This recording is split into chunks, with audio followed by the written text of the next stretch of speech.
And welcome to Thrift Shop Biography. This is the one about Crystal Hefner. Thank you for listening. Hello, Cleo. Oh, hello, Richard. How are you? I'm all right. How are you? Yeah, I'm all right, thanks. Good. Been reading this book that you found this week. Crystal Hefner. Crystal Hefner. Yeah. Who is, for people who don't know, she's not a Playboy bunny, is she? She's a Playboy wife. She was a Playboy wife. Yeah, she started out as a Playboy bunny and married the old man. A lot of people think she's his daughter, I think. She was old enough to be his granddaughter for sure. Young enough. That's what I mean. She was his wife. She met Hugh Hefner when she was 21 and he was 81. Yeah. But who the hell was she before that? And if anyone doesn't know who Hugh Hefner is, he is the man behind the Playboy Mansion. Playboy Empire. Playboy Empire, that's true. The magazines, the whole bunny thing, that everything. Do you know what? I was surprised at how little I knew about Hugh Hefner, actually. He has been this kind of cultural icon for the last 50 years. For our entire lifetime, I'm very aware of him and I'm very aware of Playboy. I actually don't know anything about him. I didn't either. I did look him up because they're saying that he was really pro the civil rights movement and women's freedom and stuff. Well, but he really did fight for civil rights. It's very strange because he lives in the whitest world and he is a total misogynist. So I don't know how he managed to become a hero. And the women he chooses are all blonde-haired and blue-eyed. So yeah, exactly. It's a bit of a I think it was just something to do in the end of the 60s and during the 70s. It was very trendy for famous people to be on the civil rights train. It was kudos, you know? But I think it's completely incongruous with having a harem of big-titted, blonde-haired, blue-eyed women. It is very dubious. That's fascism. It is actually, personified. Yeah. Look, I would say I didn't come here to judge at all. I came here just to learn. Did you? We've read Pamela Anderson's book, Paris Hilton's, people who've come and gone around this orbit, and we've never really learned the truth. Like Pamela Anderson moved into this house and lived there for a while, but sort of seems to deny that she was in any way involved in sexual promiscuity, except of course she was. But she never said it. But then she knew her kids were reading her book. And it's kind of annoying because you don't feel like you learn properly what actually was this all about, this place. Yeah, I do know what you mean. And you know what? I thought this was going to be much more cut and dried when you said I found Crystal Hefner.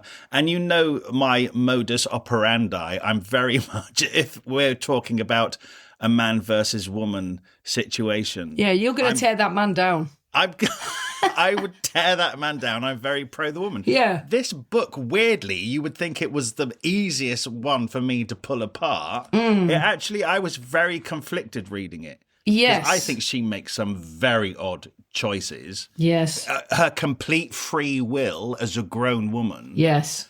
And then I kind of think, the stuff that she's saying about Hugh Hefner, because this is her side of the story, I kind of think, well, he's not pretending to be anything he isn't. No. Everything is in plain sight. I struggle to see that anything he's doing is even illegal. It could be morally reprehensible. It is. I don't think it is. And I really don't think it is. And I agree. I mean, she says she can only describe her feelings as complicated. That's the word she uses. She can't really use any other. And that is what this book is. It's not cut and dried. It's called Only Say Good Things, which at the beginning of the book she explains that when he was really old, he was saying, when I die, please only say, well, he didn't say please, he said only say good things about me. And she's chosen to write this book to tell the full truth. But it is complicated. He's not Jeffrey Epstein in any way. People came of free will and they could leave. They actually could leave at any time if they wanted to, even though she was once detained. And they were buying into something, an illusion. And yes, the illusion shattered, but they could go if they wanted. It's really complicated. Yeah, it's really complicated. I think let's get into it. Let's find out how Crystal Hefner ended up in the Playboy Mansion. Let's do it. Because we got so much to talk about, and honestly, we do. Other things I found out about other industries recently, like the supermodel industry, etc. Weirdly, that turns out to be much worse than the Playboy Mansion. Yes. So anyway, let's go. Let's hop to it. Yeah. Do you get that? That's a Playboy bunny reference. Oh my God.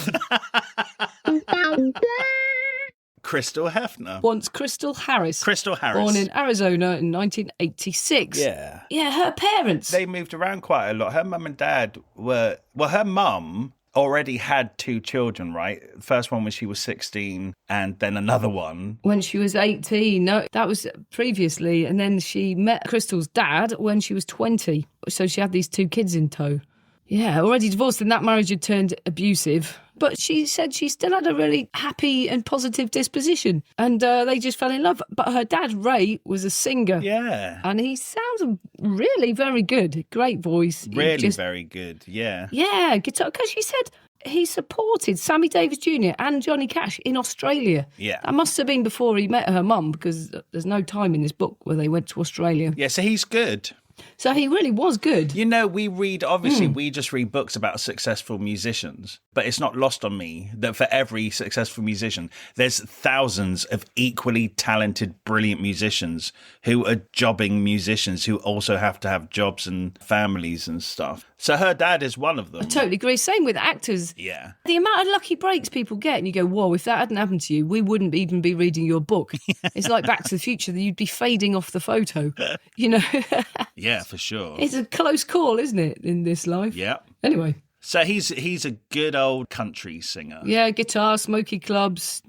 So they really got on, her mum and dad. They had a lovely time. And in 1981, they moved to California to make it, so they could make it. And they were both undocumented immigrants without green cards. Yeah. They just went on a one-way ticket. That's a sign of the times, isn't it? Yeah, so they were just living here above this place or this apartment there. By the time she was born, they were touring, just trying to get gigs. But everywhere he went, he seemed to fill up the place and be really popular. But he still wasn't hitting that fame. Like, they dreamt of fame and fortune. Well, he didn't get an achy breaky heart, did he? He's kind of like Billy Ray Cyrus. Do you know what? Without I was thinking, achy breaky heart. Billy Ray Cyrus is the one who very, very nearly didn't become Billy Ray Cyrus, and neither did Miley. Yeah. Because without that one song, he would have given up. Yeah, for sure. And he would have just been Ray Harris.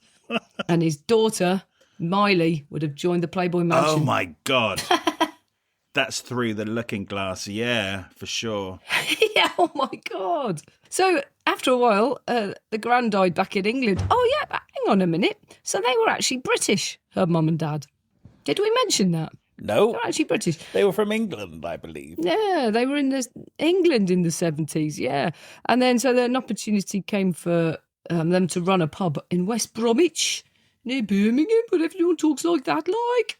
She'd had a Bromwich accent when she was 6. She went, all right, Bab, Crystal, like. That's quite interesting that family...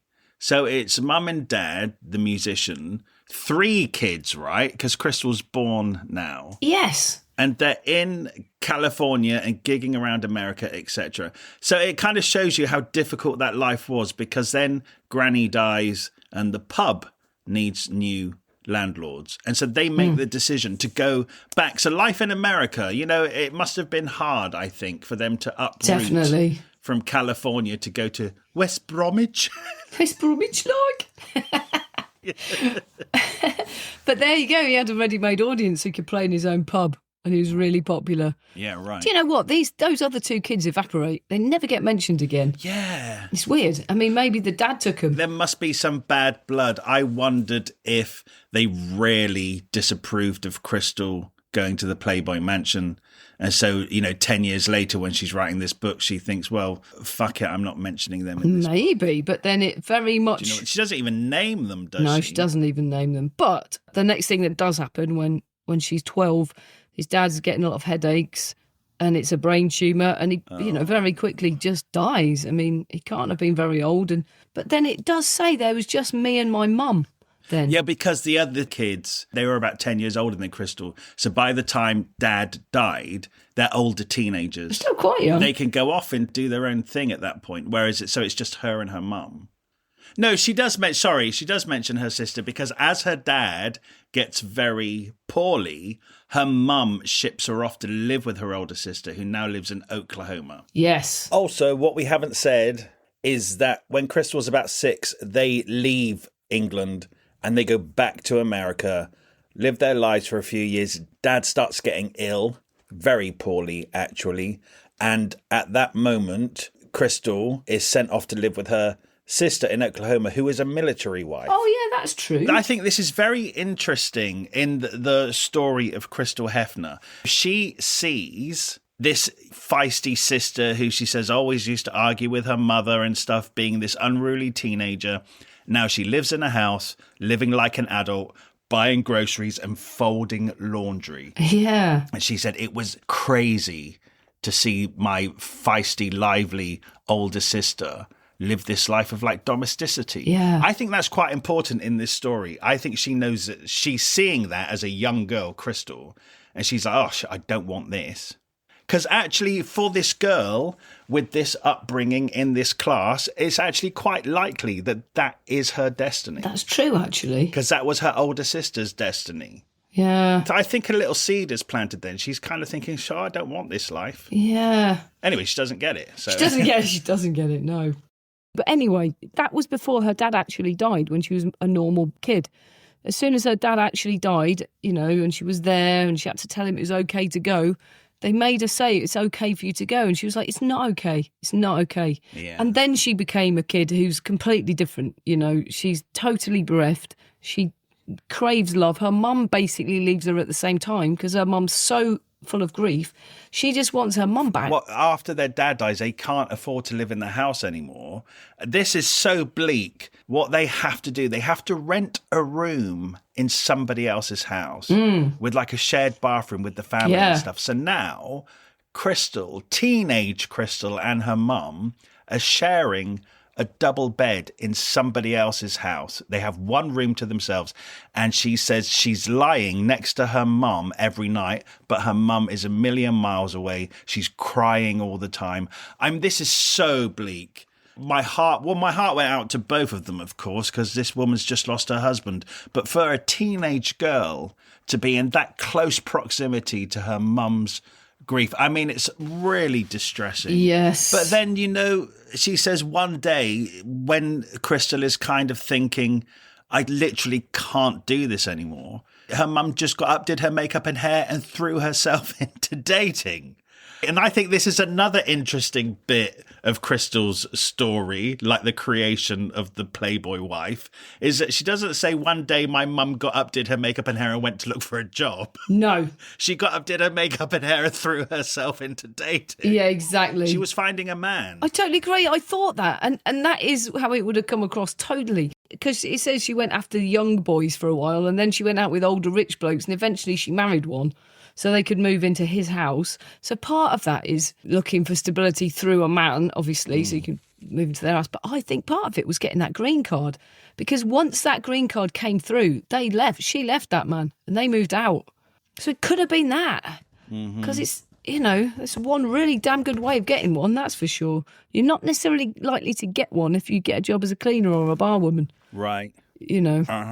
She did actually get legitimate status for her kid. Actually, interestingly, this rich bloke that they moved in with had a huge collection of Playboy magazines, and Crystal would look through them. Yes. And then she said, so she's looking through these Playboy magazines, looking at these women. She's 13 at this point, and she's looking at her mum and she's looking at Playboy. And she said, I learned that the best way to survive in the world was to be appealing to men. Yeah, that was learned. Gosh, but I don't think this isn't like a standalone. I think this is a huge amount of women's stories. It's the patriarchy. It's the way we've all been brought up. Women have to be sexually alluring to attract their mates. Yeah, agreed. I do actually think that she isn't blaming any one person like Hugh Hefner, but she's blaming society itself. And really analysing that and actually saying that starts by seeing these sorts of pictures and thinking those people are perfect. She's looking at Pamela Anderson going, she's so empowered. Yeah. That's a person who owns their own destiny, and they're wanted and they're in charge. She, once she got to that place, she went, wow, that was so wrong. That's not how you feel at all. But that's what they're selling, that women will feel great. I almost think it's a deliberate move from like the Playboy empire that periodically they will push one of their most successful playmates into mainstream fame through acting or whatever, so they become a real massive superstar like Pamela Anderson. that young girls aspire to be. Yeah. And in a way, they can justify it because they say, oh, Pamela Anderson's in control of her own destiny. She wants to do this. Whereas for every Pamela Anderson, there's like 500 Playboy bunnies who have a much different story. Well, yeah, it very much is an industry. She describes seeing the offices at the Playboy Mansion where they're sifting through hundreds of pictures of girls every single day that are all gorgeous and perfect. And they're choosing the ones to audition or the ones that could meet Hef. And yeah, it's very much an industry. It's very calculated. It's calculated to make money and to keep itself running without judgment. And it relies on lots of young women submitting their photographs willingly. To the dream. Yeah. I mean, is it really any different to the music industry? Yeah, no. Yeah. Or the film industry? Not necessarily. They're all corrupt. Yeah. In a way, it's not as bad because it is what it says it is on the tin. That is true. Whereas the other people are duped into thinking they're wanted for their voice or whatever, or their talent. Yeah. In this one, they know exactly what they're wanted for. And you're right. It's a lot more transparent. Yeah. Yeah, and they are buying in willingly. It's true.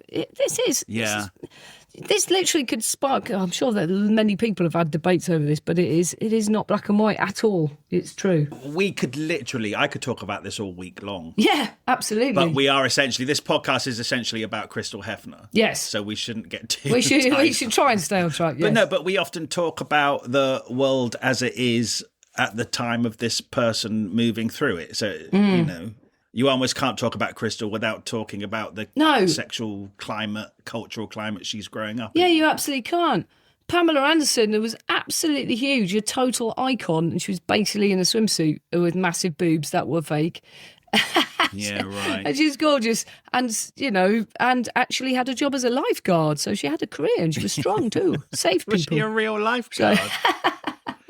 I don't know. She could swim. Unless that was a double. Did you ever see her with wet hair? No, not in my mind's eye, no. Yeah, isn't that weird? I can't picture Pamela Anderson with wet hair. With wet hair, and yet she was a lifeguard. She lived half of her life in a swimming costume at the beach, but she never got her hair wet. Yeah. It was all fake, wasn't it? It was. Anyway, right.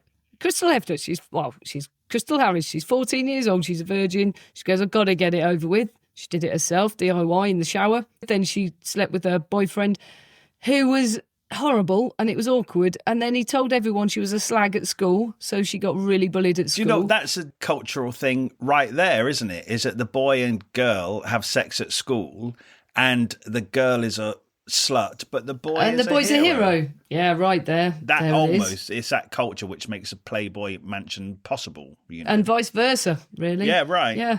So anyway, she met Greg, who was the love of her life, and there's lots of pictures of him in the book, and he looks lovely, and it was real, like it was passionate. They couldn't get enough of each other.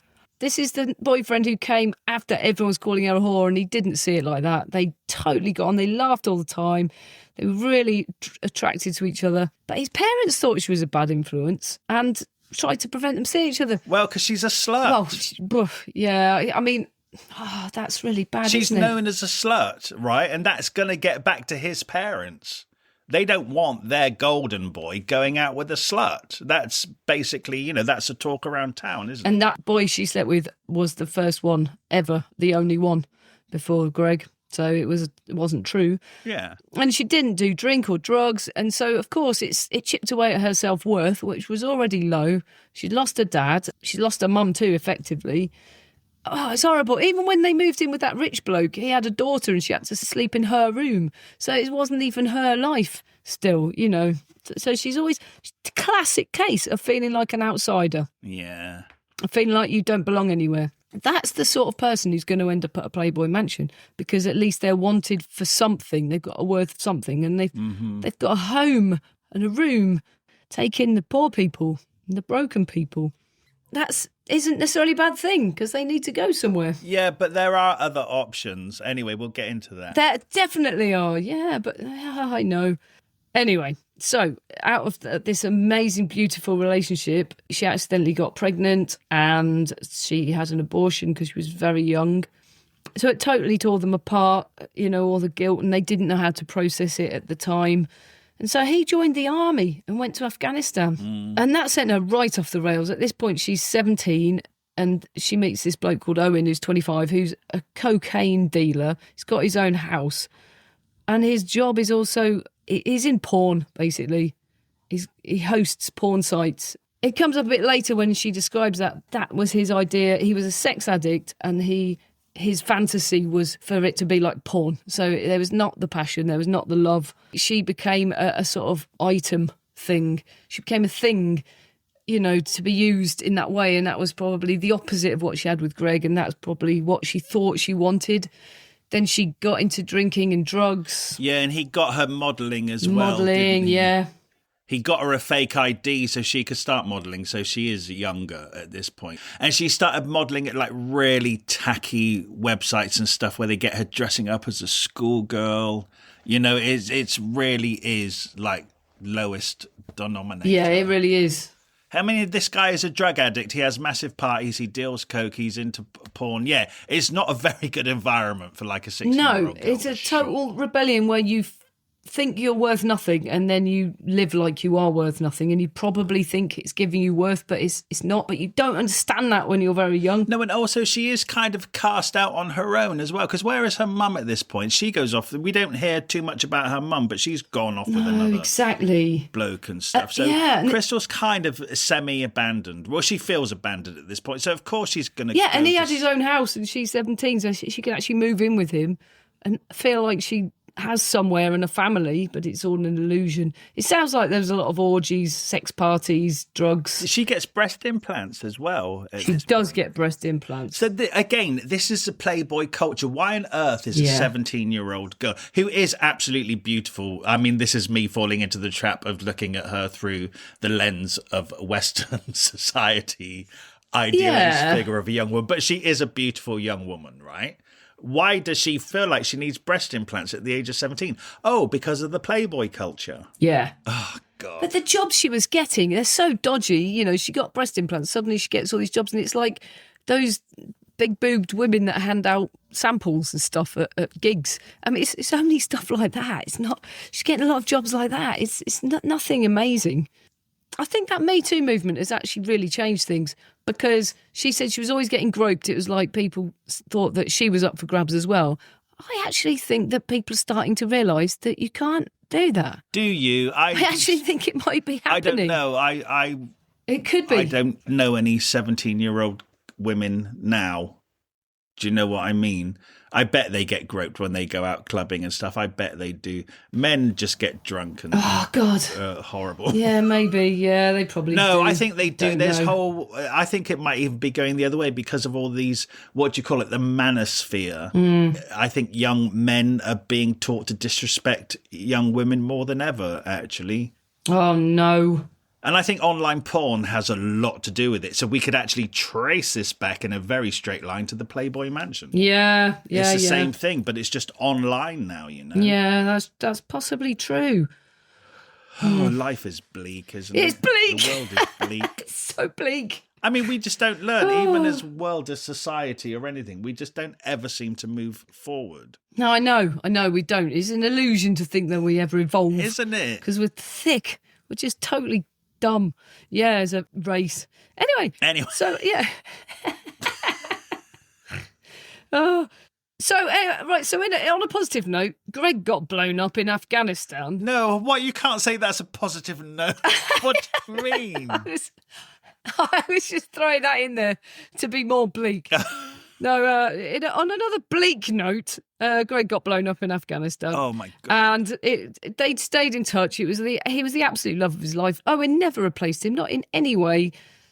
Somewhere in the back of her mind, or even mid-mind, if she wasn't on drugs, she thought that was probably going to be her happy ending. And then he got bloody blown up. Yeah. And that was 2007. And it cannot be underestimated how much that shattered her. Her dad first, then Greg, and that left her absolutely empty as a shell. And she says there was nothing to live for. There was nothing to lose. She'd already lost everything. She'd already been, like a porn star in her own life. And around that same time, a few months probably after that, because she's still 21, she gets invited to the Playboy Mansion to a Halloween party. And she's all in. She's like, that's the dream. Just even to glimpse Hugh Hefner, the amazing legend of liberated women. You know, it's the dream, this mansion. Disneyland. What's also interesting at this point, which she tells us, but she doesn't tell us in detail, is actually at this point, when she goes to the Playboy Mansion, she's actually moved into a flat and she's going to college to study psychology. So actually, she is getting her life together. Yeah, she actually was. And it was... And for her to want to study psychology and stuff, that tells us something about her, which she doesn't tell us herself. That's true. She's very intelligent and she knows how to go forward in her life, which I think then... It's almost like she has two sides of her brain, like the intelligent side, where she's going to go and get a proper life for herself and be financially independent. And then there's the other bit that just thinks, oh, okay, I'll go and see what happens at the Playboy Mansion. Yeah.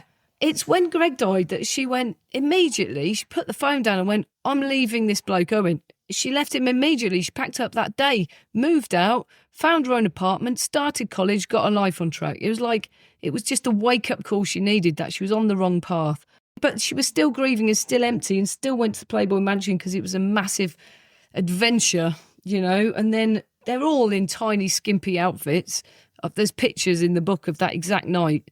Bloody hell, they all look amazing. And she gets pulled out. It turns out she's exactly his type, the blonde, the blue, like you say. They all wait in the car park and the shuttle bus, the Playboy shuttle bus. It's amazing, comes isn't down it? and scoops There's hundreds them all of them. up and takes them back to the mansion. And it is literally fresh meat offered to the emperor, isn't it? Yeah. And there's no end of volunteers. No end.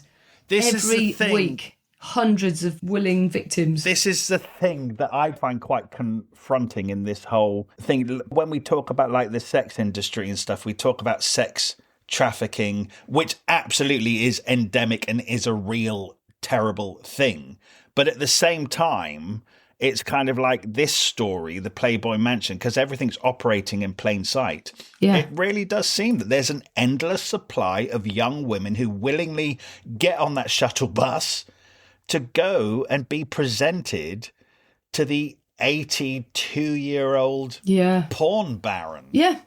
And they willingly, nobody is forcing these women to get on the bus. It's kind of like... Not at all. I don't know. And I find that quite troubling because it kind of dismantles every argument we have of the sex industry. But this is exactly why we needed to read this book, because we needed to know this. And that's a lot of those girls that throw themselves at rock stars and they're underage as well and all sorts of things. I think like that's that. different. They are throwing themselves at them and they're lying about their ages a lot. I think that's potentially different, but it's potentially this dream that people have. I think if you throw yourself at a rock star, you're just getting shagged and dropped. But the thing of the Playboy Mansion, there is a potential future there for. Yeah, there's a potential prize. Yeah, and that's. But some of them, because she says, you know, later when she's the wife or the boss, and she's the one vetting them, she asks them, "What do you want? Do you want to live in the mansion, or do you just want to be a Playboy bunny for the weekend?" Or some of them just want that. Everyone wants different things. Some of them just want a modelling job and they'll do anything to get a modelling job or to get famous through it. People want different things out of it, but they all want something. But in a way, isn't that disgraceful in itself that in order to get a modelling job, you have to have sex with someone? Yeah, it is a currency of sort. It definitely is. But, I mean, that's an abuse of power, and the women are somewhat indoctrinated in the culture that that's a viable thing they're willing to do. Yeah. It's like the currency. It's a contract. It is a contract. Yeah, but the thing is, see, I'll go back to it. As long as both parties are willing. It's kind of like the difference between the Playboy Mansion and the supermodel agencies. It's kind of like if you're going to the Playboy Mansion, you know what you're getting. You know what the score is. And I also think when I'm reading this book, I kind of think there has to be some murky stories at the Playboy Mansion. Crystal, in a way, you know, becomes the number one girlfriend. So I think she has a different experience to lots of women. And she got right in with Hugh Hefner.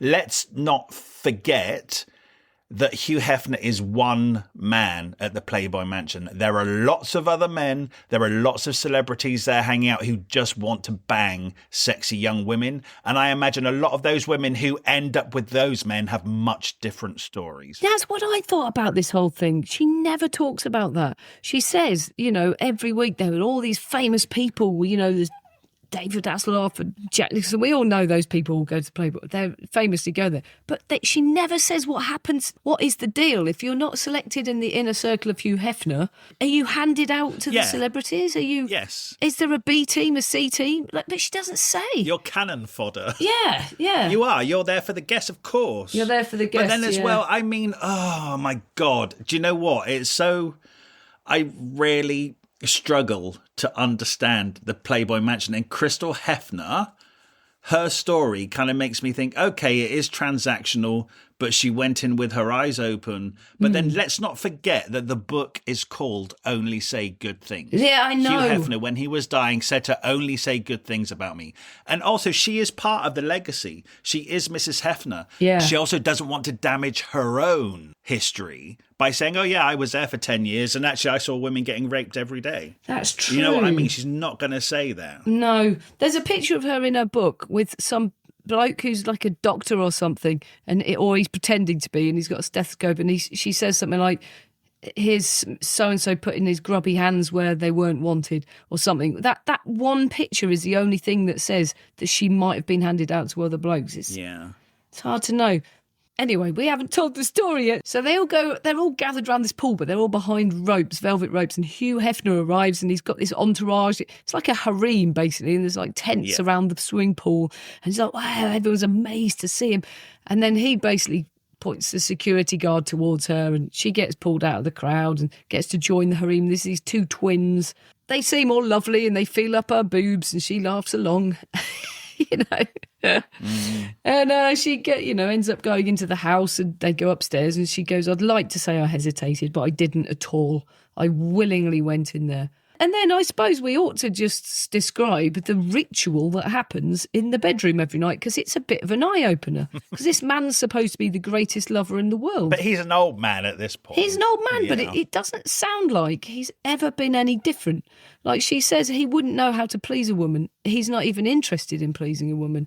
It was all about him. He makes them all get into silk pyjamas and sit around on his bed, and then he really ritualistically opens this box and there's a spliff, and they all have a bit of a spliff, except she faked it. She doesn't like being stoned.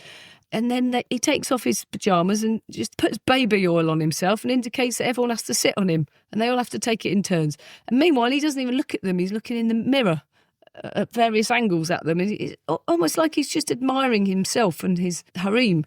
But he doesn't care. Doesn't care who. It's just so mechanical. She says she realises at that point it's a transaction. And then sort of sex toys come out and they have to fake that they're having pleasure with each other. She was like, they were strangers and it was weird. She said it was the least sexy thing that had ever happened to her in her whole life. It felt mechanical and transactional. And there's porn playing, but it was from the 70s and the decor was from the 70s. Was there pubic hair? Yeah. And Madonna's playing Dress You Up. And that played on a loop for 10 years. She never changed the song. She didn't want to ruin any other music. So she would always associate that one song with those hellish nights. Imagine when it comes on the radio now and she's like, flashbacks. Oh, she must have a meltdown. Yeah. So it's really weird because, at least that myth is busted. Everyone's, he has all these women. It's like, and then he finishes himself off, because he doesn't use condoms or anything. In time, they all get all these infections from the baby oil. They say baby oil isn't supposed to be internal. This is awful. They're getting bacterial infections. It's just horrible. I have a theory about it, actually, about how he performs in the bedroom. And she's like saying, we're all faking orgasms because he's 82, whatever. He's just not up to it anymore. But, he's a massive narcissist anyway. He's massive. So I don't think he cares about these women. And she's like, he doesn't. I actually wonder whether he realizes that we're all constantly faking orgasms. It's just like this massive charade. And then I kind of think, he's created the Playboy empire. He's almost solely responsible for the objectification of women, turning them into two-dimensional objects, right? And I'm wondering if having these women in his bedroom is just a bit like, you know, how you view porn. You're like a voyeur. Yeah. And I think this is just like making those 2-dimensional women 3-dimensional. He doesn't care about them. He doesn't see them as women. They're just moving tits and stuff. Absolutely. And the fact that he finishes himself off is what you would do when you're watching porn. Exactly, right? yeah. So I think he doesn't want them to be real. He doesn't see them as real. I'd be surprised if he ever saw any woman as an actual functioning human being with a personality. Agreed. Yeah. Yeah. Gosh, I mean, I'm repelled by it, but I'm also fascinated, I've got to be honest. It is fascinating. Does it make you wonder what Hugh Hefner was like in his heyday? Do you think he was a virile man? Yeah, he must have been, yeah. Why must he have been? He might have been a flop in bed. We don't know that. Well, it definitely sounds like, because she did say that in her dreams that they would fall in love and they would have intimate times together without all these other girls. But then when they very, very rarely did, it was awkward and weird, and he had no knowledge or desire to please her. It was all about him. So I very much imagine that he was that misogynist lover that just literally doesn't know how or care how to please a woman because it's all about him. Yeah, that's him. Which is quite old school, really. I don't know what it was like before that, medieval times, but already. Well, they would just club the woman over the head and drag her back to their cave by her hair. Yeah. But, I mean, the only difference here is that Hugh Hefner's sending a minibus for her. Yeah. Also, we should talk about what kept Crystal in the mansion. Yes. What was her motivation? Because the interesting thing is that she's free to leave at any time, right? Yes. And she doesn't. Something's keeping her there, and it's not sex with Hugh Hefner, that's for sure. No, it's definitely not. She said she realised that was the rent you pay for staying in this amazing house. So that first night when she went to sleep next to him, she said that she was so happy. She wanted to sleep in luxury and pretend this was my house, that I was safe in this big bed next to this powerful man. I felt like the luckiest girl in the world. After having that weird experience with him, she still felt, and she does really make sure she says how lucky she felt and how it very gradually wore off. You know, she was there 10 years. And it wore off after maybe a year. I mean, you know what? She was at that party with hundreds of other young, attractive women, and she was the chosen one. Yes. And so I understand how she felt lucky, actually. That was what they all wanted to do, but she got to do it. Yes. I mean, the reality of the actual sex is a bit weird. Yeah. I think she felt security there, which is a young woman. All right, I know she's 21 now, but her whole childhood and teenage years, she did not have security. If anything, she had grief and homelessness, really. Oh, yeah. And uncertainty. And now she's basically in a palace. Yeah. She says it's kind of like Hogwarts. You know, I mean, it's like massive. And then she says she gets up in the morning. She's like a child. She's running around with the other girl in all the rooms, and there's like sunken rooms with lush carpets, really, really 1970s, frozen in time from his heyday. There's like a cinema room. There's the famous grotto, which has all got different pools and caves and hot tubs. And then there's lawns and swimming pools and gyms and spas. There's a bathhouse, guest houses. There's tanning beds. You know, imagine all that. And there's a zoo. She said it's like a wonderland, you know, and you could order breakfast. You could pick up a phone, order whatever you want. You know, it's completely overwhelmingly amazing and luxurious for her. And that's what you buy into. That's what girls from poverty would want to buy with their bodies into, you know. So she knows if she plays her cards right, as it were, and gets down with Hugh Hefner, she gets to stay there. Yes, and her body is already a bit worthless to her anyway, having sold out a long time ago. So that what's that? She's got nothing to lose. Actually, she also does briefly talk about in the book how she was touched up by a man when she was 9 years old. Actually, yeah, when she was 9. Also how her first sexual experience was actually rape, I would say, when you read it. Yeah. And that from that rape, she got known as the slut. Yes. So really, what does she have to lose by moving in to the Playboy mansion? Certainly not her reputation. No. Yeah. when she got abused when she was 9. It's crazy that we skipped by that, but it was the babysitter. She was staying at this girl who was 14's house when her parents were out partying, and the dad came down and molested her in the night.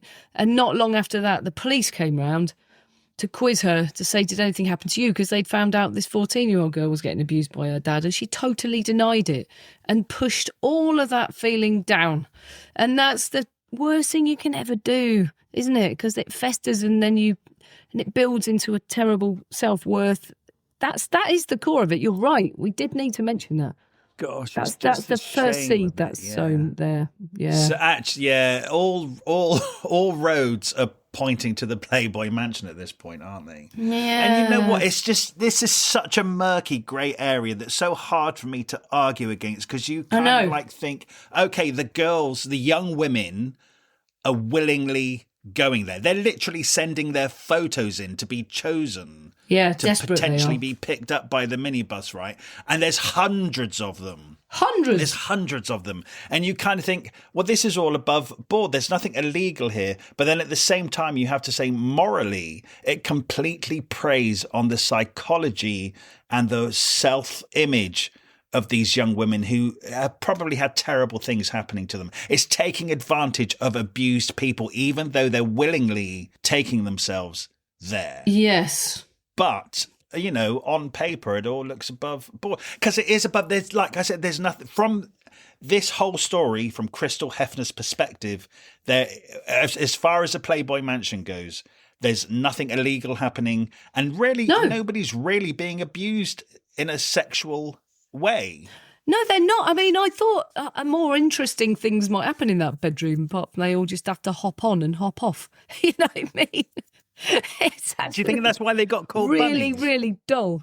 What? Do you think that's why they got called bunnies? Because they hop on and hop off. Yeah, probably. Oh no! Do you think they get called bunnies because bunnies shag all the time? Oh, yeah, that's probably it. It's crazy, isn't it? Anyway, so then they start, like, she's been there. Oh, well, she went home after that weekend, and days later he called her house and said, do you want to move in? So she was off. She moved in. And there seems to be a pecking order, because he likes to have about 5 girls, new girls every night. He's got the twins who are the constant ones, and 5 new girls every night. So there's about maybe 7 bedrooms down in a row. That's what I gathered. Yeah, there's quite a few girls in bedrooms between her and Hef. Yeah. And she's on a mission now. She's going to get the room next door. She wants to be number one girlfriend. She says, like, he was often really rude to his staff. She said, unless someone had status, fame or fortune, he didn't consider them real people. He didn't even notice them. I hate that. Well, he's a narcissist. He's a sociopath. I think you have to have those That's just awful. Qualities in order to create a porn industry, you know? Yeah. But she's playing the long game, because she's like, I'm going to stay here. I want to befriend him. A lot of these girls are using it and then going out all day and coming back when the curfew, they've got like an 8:30 curfew to spend the evening with him. She's like, I'm going to follow him round. I'm going to try and make friends with him, strike up a real connection. She played it hard. She played it really well. She was very careful. I think the best thing she did was ingratiate herself with all of the staff and all of the people in the mansion. She's not just working Hef. She's working everyone. She's working the room, yeah. And so, like, Hef has this right-hand woman called Mary, who's almost as old as he is, and she's been with him since the 50s. And she's like the secretary. She's the gatekeeper, really, of Hef. She is. And she's quite a scary woman. Crystal makes friends with her, and I think that's really important. Yeah. And she knows what she has to do. But she sees that woman will get rid of so-and-so if they say this, or if they imply they're unhappy or tell her too much. So she'll give her just enough gossip to make her think she's confiding in her, but never tell her the real stuff, which was that she was getting more and more anxious just because she was trying to stay in. And it's just like playing the game.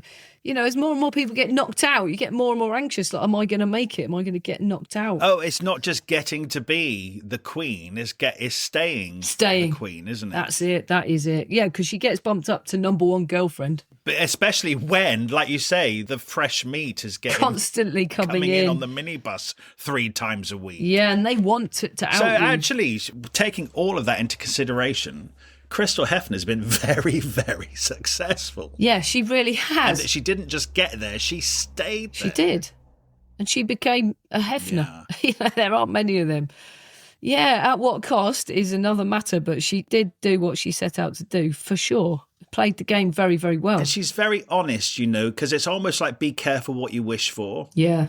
And like we say that she went in with her eyes open. And okay, you could say, all right, she knew she was going to have sex with Hef. But also I think she wasn't prepared for the psychological side of it. And how could you actually ever, you can go in with your eyes open, but how could you ever know that without going there and experiencing it firsthand? Yeah. There's such brutal competition between the girls, and Hef encourages that, Oh, yeah. He's not making anyone comfortable.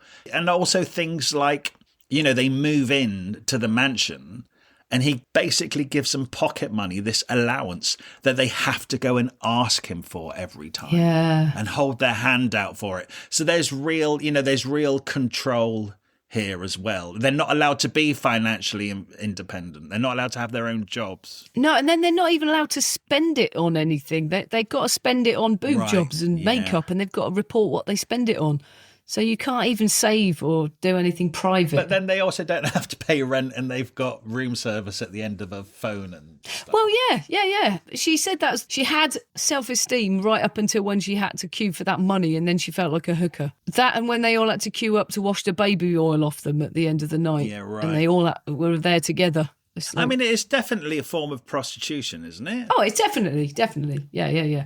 But also, she had other goals. She wanted a Playboy pictorial, and she wanted to be on the cover of Playboy.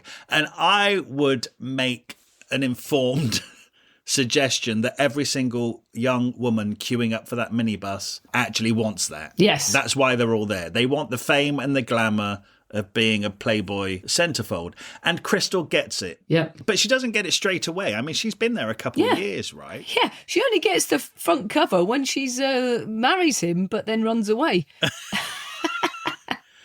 Yeah. Nearly marries him. It's a long, hard hustle, isn't it, to become Oh, massive, yeah. Very much so, So yeah. do you think every single Playboy centerfold and cover star has had sex with Hugh Hefner? Oh, yes. And they all look the same. Yes. Don't they? I mean, in my head, they all look the same. Yeah, no. Well, one of the reasons they all look the same is they had a surgeon, like a beauty surgeon or whatever, at their beck and call, and that was free to them. And they were encouraged to all go and have implants, to have this liposuction, the lips blown up. And that's probably one of the big reasons they all look the same, and their nose is done so that they all look cloned to exactly the woman of his dreams. Right. She says that he had a massive obsession with Frankenstein, and he had pictures all over the place and a big head of Frankenstein. And when you really think about it, was that to do with just putting together bits of body parts and making the perfect person? Wow. Because you're not God, but you're a man who can just create a body. It's so dodgy. Isn't it? It's so God. weird. And also, he has a fixation with Disney, which Crystal does. And she says they kind of bonded over their love of Disney. And he also has movie nights every week where they just watch these old black and white films. It does say that he started off as a cartoonist, by the way. What started off as a cartoon? Hugh Hefner started his life as a cartoonist. Oh, yes, he did. That was very interesting to know that, and how that turned into being a porno man. Yeah. Oh, no, yeah, let's go through the regimented nights of the week. This bloke's a bit insane, right, isn't he? He eats the same food every night. It's like pork chops and mash or something. And he's like, he can't deviate from the same things, even though he's so rich. And if he goes out to any restaurant, the finest chefs in the world, the staff make his pork chops and mash and then take it to the restaurant to deliver it to him. I mean, that's a bit nuts. He loves repetition. I think that's an eating disorder. Well, maybe, but actually. it's the sex is the same every night. You get 5 new women hopping on and hopping off exactly the same. It's exactly the same, a ritual. Everything's a ritual. It could be that sort of control, your control freak as an actual issue in your brain. It could be. Monday night is men only old film night. Tuesday night is games night where they play dominoes and Uno. I mean, that's it. It's nuts. It's funny to think of these episodes of like domesticity in the Playboy Mansion. Yeah. They just sat around playing dominoes. But he's almost like a child. She says the room's full of stuffed toys. It's weird. Friday and Saturday nights, Casablanca nights, where they dress up in old like suits and dresses, and they all sit around watching classic films, and they're always introduced by Hugh Hefner, who's got notes on all these old films and his opinions on them and the actors, and he breaks it all down. Sundays they do fake frolicking where they're all trampolining and hula hoops and roller skates and lollipops.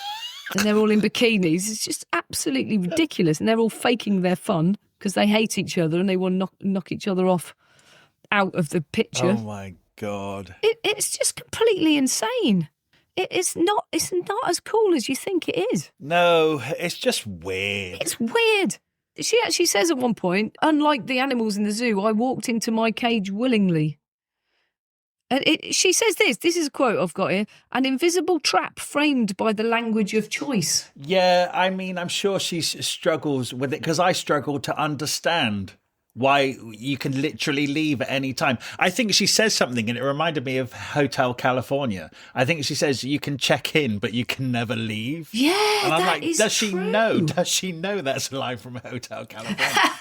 Which actually, essentially, is about heroin addiction. Yes. So you could kind of say there is something pulling her and keeping her to the Playboy Mansion. Yeah. And the thing that's keeping her there is the alternative life she would have were she not there. And she actually says, oh, I would be back with like a low rent boyfriend and giving out freebies at monster truck rallies and stuff. Yeah. And actually, no, she's changing her own history because the day she queued up to get on the bus to the Playboy Mansion, she was all set to go to college to study psychology. Yeah. So actually, she did have another life and she's still young enough to go and start that life again. Yeah. But do you know what? She was intoxicated, I think, by the glamour and the fame. And she's on a reality show now. Yep. You know, she's getting in Playboy magazine. I found that she complained and moaned a lot.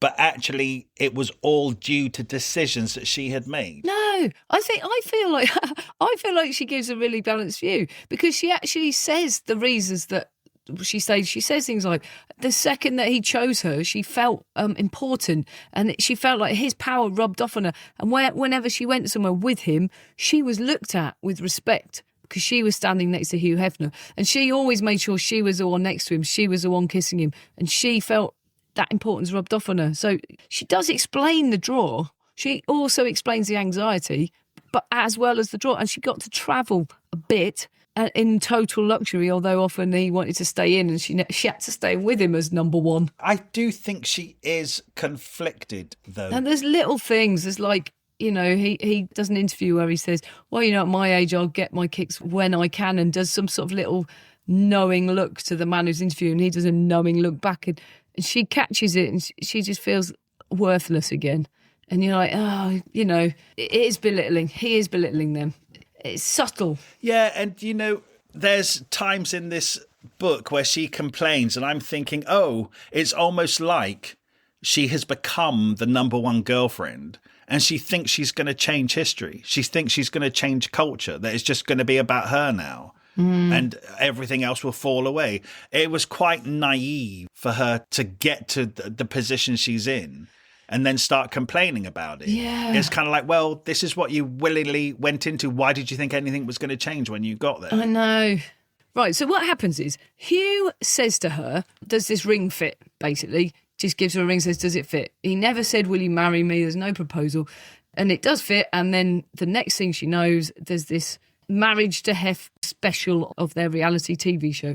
And there's this big build-up to this wedding that she never actually agreed to particularly. And then she also finds out from overhearing a conversation with the producers of this reality show, Hef gets $800,000.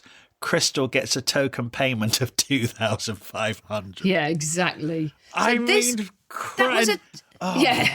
Yeah, and that was a turning point for her because she felt angry and she voiced that anger for the first time ever that she had spoken up. And she marched out and she didn't even take her belongings. She went to the gates and she heard a voice saying, if Crystal tries to leave, detain her. That's the only time she ever felt like she couldn't leave. She couldn't.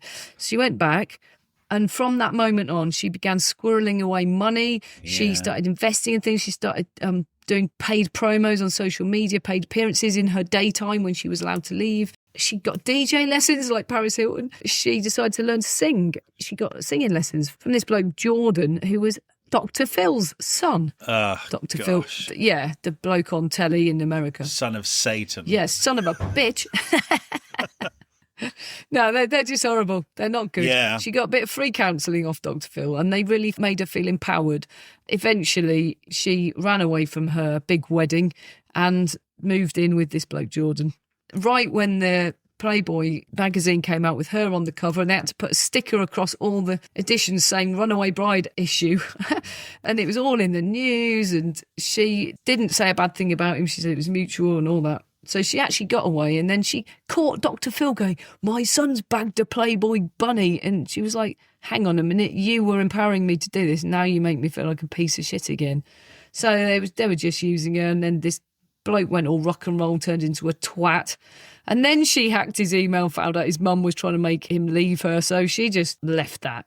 And then she actually had a period of time trying to make it. And failed. On her own, got a condom on her own, and she opened a lingerie business, and it stiffed, basically. Yeah, it did. So she was right back at rock bottom again when Hugh Hefner phoned, and apparently he'd been phoning her mum in tears, saying he missed her. Which is surprising, right? By the way, he showed no emotion, except when watching old films. He cried every single time at the end of Casablanca. I think it's very interesting that he really loved Disney films and he really loved the old black and white films. I think that's a certain era where you got real love stories where men were men and women were women. That's definitely what it's about. She said that was the common denominator in all the films they watched, and now she can't watch a film where men are ruling over women. She has to turn it off. Because she's realised how indoctrinated she got to that way of thinking. So anyway, she went back and married the bloody bugger, didn't she? Yeah. She only went and did it. I kind of thought she seemed to do quite a lot. When she went off with Dr. Phil's son and then started a lingerie business, I thought, wow, she's been away for a long time. Actually, all that happened within 6 months. Right. So that was quite quick. Well, it was 2012 when they got married, so that's 5 years in. So she stayed married to him for another 5. She was there a total of 10 years, wasn't she? Yeah. And he was getting pretty old. She was 26. He was 86. She made sure she didn't get married in white because she said she wanted to save that for when she had a real wedding, someone she actually loved. She said she felt a bit of Stockholm syndrome and she'd been worrying about him when she wasn't there. But that's not love. It's care. She did care about him. Do you know what? I actually quite like when she goes back and they get married and she becomes Mrs. Hefner. And actually she signs a prenup and she takes it to a lawyer and he says, don't sign this. It's very, very unfair. And she says, do you know what? It's not about that anymore. She actually ended up really caring for him and she took her job, as it were, her role as wife, actually very seriously. Yeah, she did. It almost opened a new chapter, but it also, I think she felt more secure. I actually felt like she could actually settle in now, that she was the wife. Yeah, she did. And the next 5 years was kind of interesting, yeah. And the sex dried up by 2014, so that got rid of that. And that meant all those extra girls didn't have to come and she didn't have to worry about that. And she started being really proactive. Even before that, she made it so they didn't have to queue up for the cash and be really humiliated. She just got the money deposited into their accounts, things like that. She just really took control of all the archives. She destroyed all the Polaroids of all these girls, so there's no evidence of that. She just did. Oh, actually, this is where she found the VHS tapes and stuff. Yeah. This is where she talked about the celebrities. And she said that somebody on those tapes was a game show host known throughout the country who was a sweetheart in America, but a victim in the mansion. Now, what does she mean by calling that person a victim? Oh, yeah, I think she means... It's recorded on a VHS tape. I think she means victim because he was recording all of these orgies and all these parties. And they didn't which know. Which were extremely private. They didn't know, no. And that's really coming out a lot now that these blokes make videos. And she went, did you have permission to video them? He went, it's my house. Right, yes. And I think you'll find a lot of these powerful nut jobs are probably doing that because it gives them more power. So Crystal destroyed all the Polaroids and stuff. Yeah, yeah. So she's almost kind of correcting some stuff here, isn't she? Do you know why, though? I think it's because now she's Mrs. Hefner. Playboy is now also part of her legacy. Yeah. So I think she's correcting certain stuff. And she's also protecting Hugh Hefner's legacy as well. Yeah, to a point she's going, he archived every single mention of him in any paper ever. And she said in his mind, he was such a hero that they'd probably be studying him for decades to come. And he could never have foreseen that the tide might turn against somebody like him. Yeah. And she's saying that obviously knowing it has. Because she actually said after he died, the Me Too movement came about and she read, like, she absorbed everything about it and her shame started to evaporate.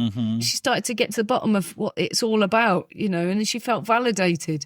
So she started to study her own choices and what it all means. And you would study this in a feminist course. You need to know. We've always wanted to know what drives these women to do these things. No, for sure. And, you know, the road is littered with lots of women, I'm sure, who have passed through the Playboy Mansion and did not become Mrs. Hefner and have much different stories. Oh, yeah. Well, all of them. Yeah, right. Except maybe, I think he might have married twice. Apparently he had kids.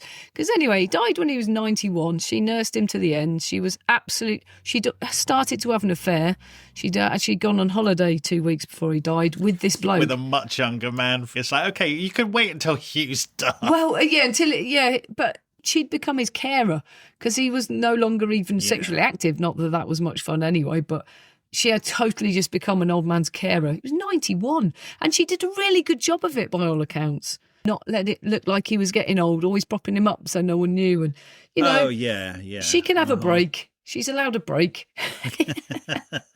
But anyway, she saw him right through to the end. And when she came back, she felt so guilty. She'd been away and you know, and she was absolutely distraught when he died because, I mean, she's pretty scarred from death anyway of people she loves. And it took her a couple of years to sort of get her head around it all. And that Me Too movement thing really helped her sort of actually start analysing it and what the hell it all was and what her worth might be and stuff. Look, I got this quote out of this book. It's near the end. I think it's absolutely brilliant. She says, all the papers were running obituaries that, you know, said that he was amazing and he'd done all this and done all that and liberated women.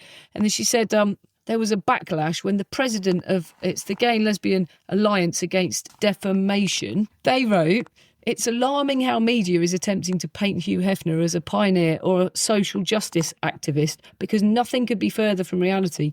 Hefner was not a visionary. He was a misogynist who built an empire on sexualising women and mainstreaming stereotypes that caused irreparable damage to women's rights and our entire culture."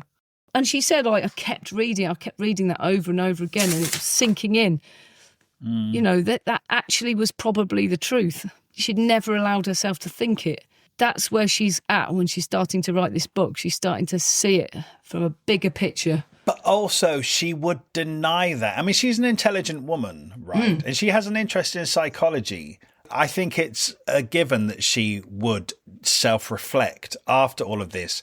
But I also think at the time, she probably knew that, but she denied it because she got a nice lifestyle out of it. Yes. It's cognitive dissonance, isn't it? Yeah. She's not an idiot. She knows what's going on. Yeah, it is that. Do you know, it's interesting. I wonder actually how Playboy the Empire was faring. Because one thing that really surprised me is that the mansion didn't belong to Hugh Hefner anymore. A billionaire had bought him out. It was that reverse equity thing or something where he sold it as long as he could live in it for the rest of his life. Oh, he sold them before he died. He was running out of money. The empire was running out of money. Yeah. I mean, is Playboy still a thing? Did online porn kind of kill it? That's a good point. Well, maybe he just sold it to make sure no one could get it. Because the bloke who bought it was a massive fan of his and a fan of the Playboy Mansion, so he knew it would be carried on. Right. You know, whereas who else would he leave it to? Well, his son. Well, he said he had kids, but he didn't care about them at all. So, and they ran the Playboy company, but maybe they would have, you know, renovated the house, whereas this billionaire would have kept it as a museum. Right. So maybe that was all part of the narcissism. With all the stains on the shag pile carpet. Oh, shag pile. But do you know what? Right. So Hugh Hefner's died, right? Yeah. Do you want to know the one thing that makes me so angry? And she talks about it twice in this book. Yeah. is how he bought the plot next to Marilyn Monroe. Oh, yeah. And that's where he is buried. Yeah, right? It's gross. Marilyn Monroe has been abused by men her whole entire life. Not least Hugh Hefner.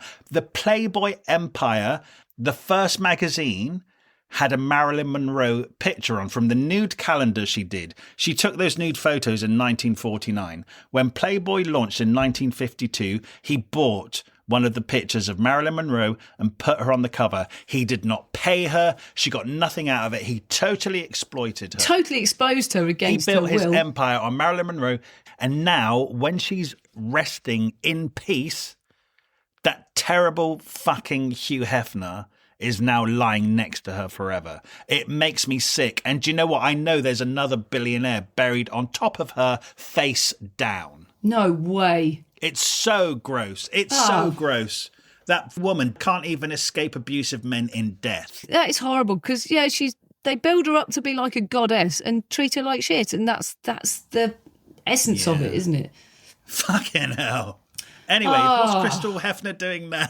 I mean, let's face it. All right, let's end on a better note. Let's say Crystal Hefner's done quite well now out of being part of the misogynistic culture of the Playboy Mansion. Is she all right now? She's a survivor. I mean, he left her saying she didn't do very well in the prenup. He actually left her his Playboy retirement fund and he bought her a house, right? Yeah, and this book should have made her a bit as well.